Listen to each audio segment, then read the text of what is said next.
try again. I did start filming but was interrupted by a chainsaw. So this is literally outside the back door. It's where we sit in the day. We're underneath the parasol at the moment. Most of the plants you can see here are either self-seeded in the little brickwork that you can see on the ground, or are in pots. Most of them are in pots. The Mexican fleabane, which you can see just here, that's all self-seeded, and a lot of the plants here are self-seeded. But otherwise, everything's in pots, so you can see how this time with the heat we've been experiencing just lately, I'm having to water, which as a wildlife gardener doesn't go down well. So yeah, I've emptied the one water butt, as I say, so I try and use watering cans where possible and fill those up. But down here I do use a hose. It's easy, so and I do it as quickly as I can, and always water the roots, not the plants itself, not on top of the plants. That's such a waste of water, and so I just aim at the roots and do it as quickly as I can. So yeah, so let's have a little stroll and see what's happening. I'll show you my honeysuckle. I'm really pleased with the honeysuckle. I'll just zoom in on the honeysuckle. It was damaged in Storm Darragh, if you remember. I lost quite a piece of it, but it's growing back to greater knots, and it's even beginning to flower, so that's lovely to see. I will keep it under control this time so it doesn't get so heavy. So let's have a stroll. Let me take you off the stand.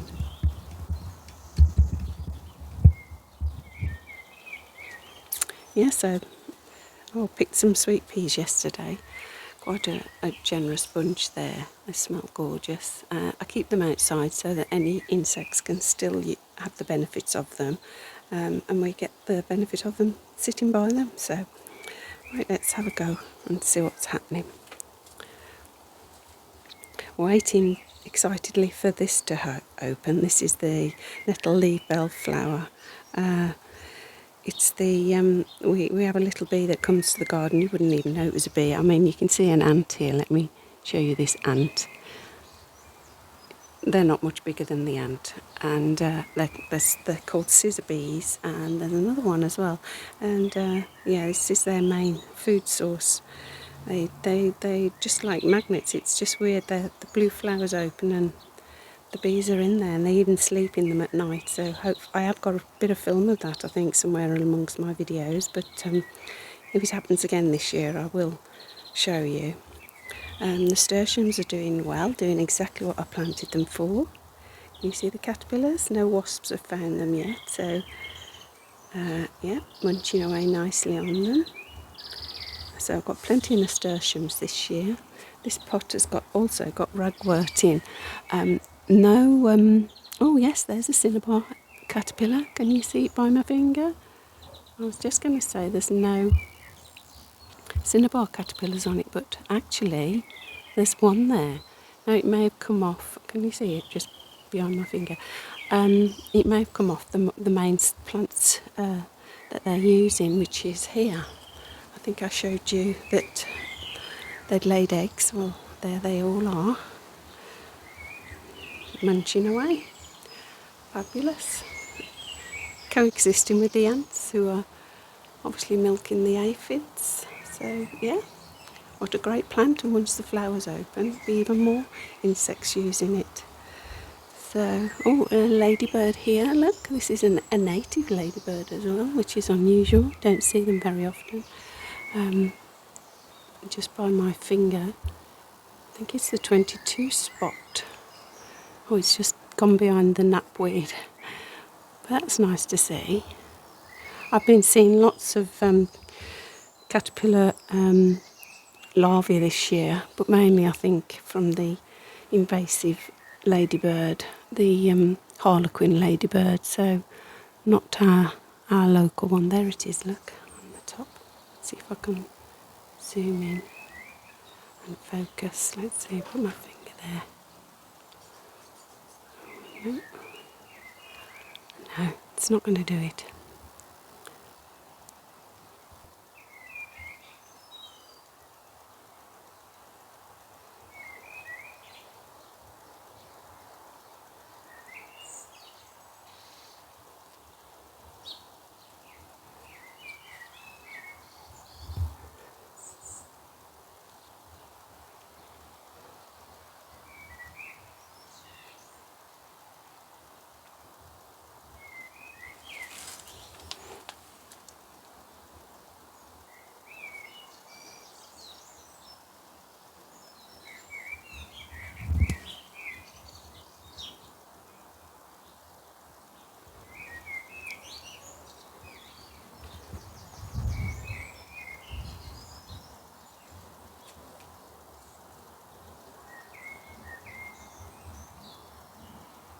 My honeysuckle this year has had such an infestation of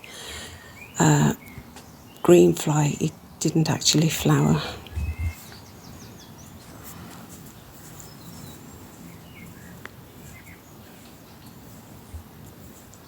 And then I've just spotted the white Herb Robert. It's a little more delicate than the pink or the red flower.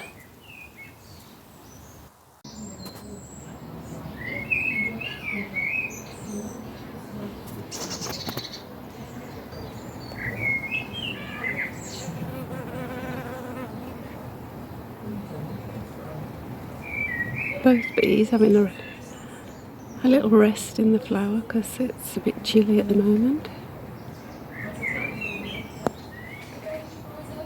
How lovely. And that's why we need nettle leaf bellflowers in the garden. Here she comes. Just spotted this beauty down here. Oh, there she goes. I moved the plant pots and out she popped. Gorgeous.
These are our bee boxes, and yeah, we had the mason bees use them at the beginning of the year. These are the mason bee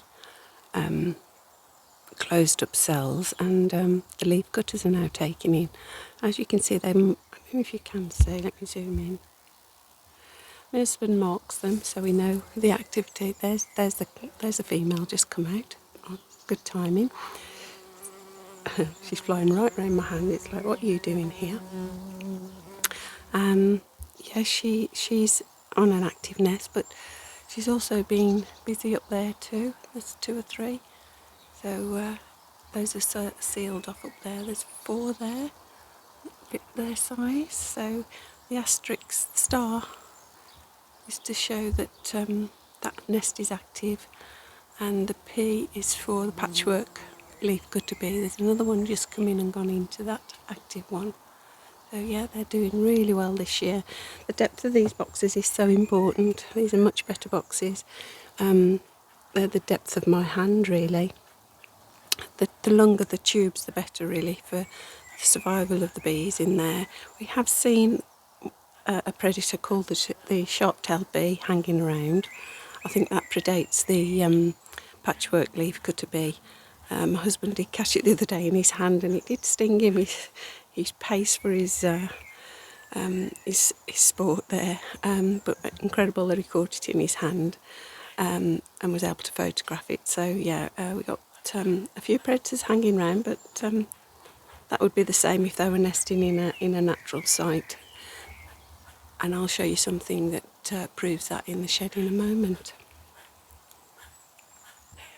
Leaf cutters are called leaf cutters because basically that's what they do. They cut little bits of leaves to line the cell of their nest. So there's an example of it on the bindweed there.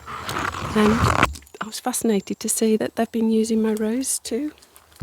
If I can step in this bed. Oops. And you see, so they've used all around the edge of that rose. Incredible. It has to be quite a soft material for them to be able to cut. But fascinating to watch them cut a piece and fly off with it. Got a bumblebee visiting there. In fact, I can field bumblebee numbers. I've seen a few this morning since I came out. Although it's not as cold and it's not as windy. We've had such high winds for at least 3 days. Really high wind. There's been a tree brought down, I believe, a tragic accident in Essex. So bees can't fly when it's the weather's so hot and particularly windy as well. I find it difficult. So my hostas are doing okay. This one's not been touched at all really, but this one's been getting nibbled, and even the leafcutter's been enjoying my hostas. They've been nibbling on them too. There's a few little patches there.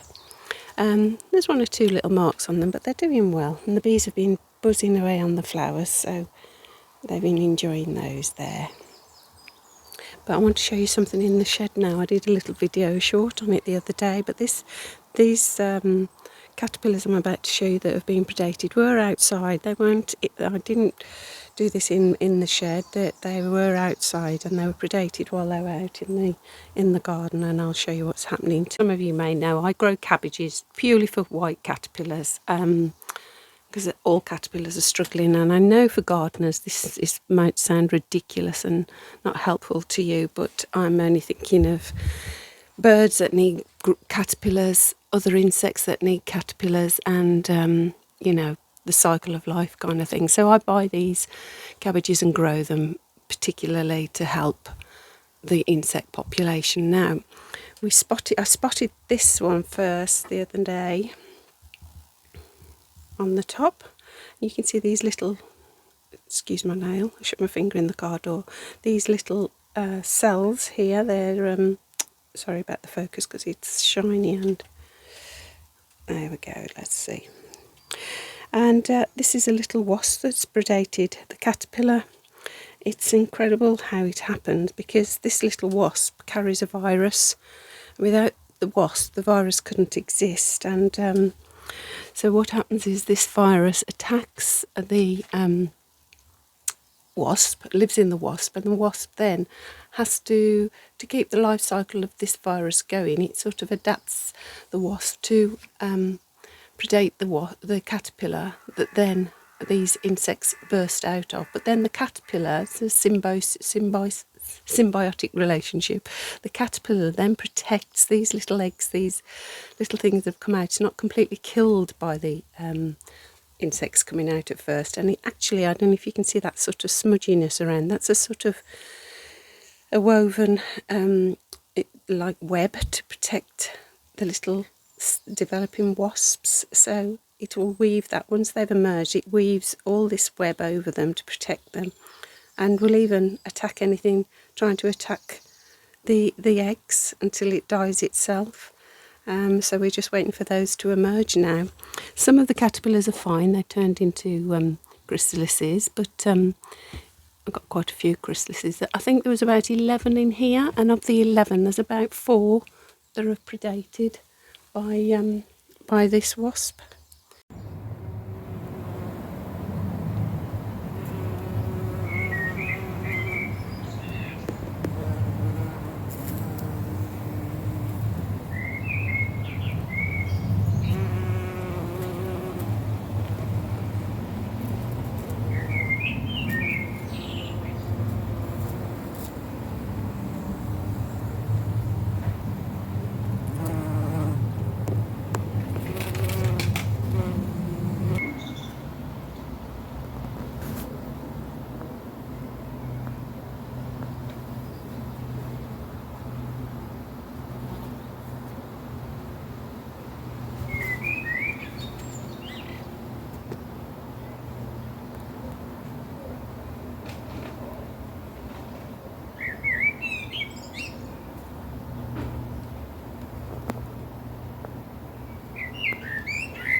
like moth. Yeah. Let's do it. We set the moth trap last night. Not sure we're going to be able to ID many of them, but grandchildren are loving it. Some beautiful ones. And the moth up there, we'll find it. Don't worry, we'll catch it. Where is it? Wait. Tim! Oh, this one's a magpie. Careful, careful! Tim! Moth! As you can hear, the grandchildren are very excited. Blimey. That's a magpie moth. I Let's recognise that grab one. this. So yeah, good day's hunting last night. Hang on. Hang on.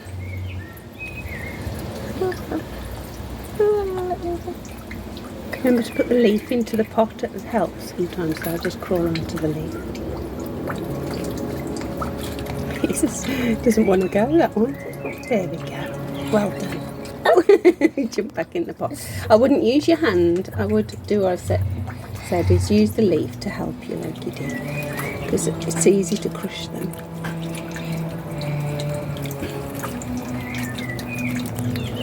You got the leaf in the pot? Not quite. Put it in a bit more. That's it. That's it. Well done. Oh! Is he on me? Where is it? Just stand up. He's gone somewhere. He's hiding. He's safe.